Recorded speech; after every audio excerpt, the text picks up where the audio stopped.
Suit কি এই যে বারণ করে দিতি শোন ভালো করে, বাইরে বেরোনোর চেষ্টাটাও করবি না। দেখছিস তো কি হচ্ছে বাইরে, কোনো ছেলের সাথে তো কথা বলার দরকার।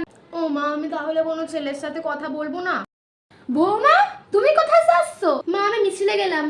কি কইলে? মিছিলে যাচ্ছ? বাড়ির বৌমা আমাদের মিছিলে যায় না, বিছানা তো চাইতে হবে না, ঘরে থাকো, কিছু হয়ে গেলে কে দায় নেবে? এই রাত দুপুরে যে মিছিলে যাচ্ছ, আমার ছেলে জানে এই তোমাদের মতন পাকা মেয়েদের জন্য না এইসব হয়। মা, আপনি একটা মেয়ে হয়ে এগুলো কি করে বলেন? আপনি নিজে যাবেন না ঠিক আছে, যারা যাচ্ছে তাদেরকে অন্তত উৎসাহ দিন, তাদেরকে অন্তত সাহস যোগান যে না যাও। আপনি আমাকে বাধা দিচ্ছেন কেন? আপনিও চলুন না বিচার চাইতে। আপনার বাড়িতেই তো একটা মেয়ে আছে, আর যদি ছুটকির সাথে এটা কখনো হয়, যারা আপনার পাশে দাঁড়াতো আপনি কি তাদের বলতেন যে কাউকে যেতে হবে না?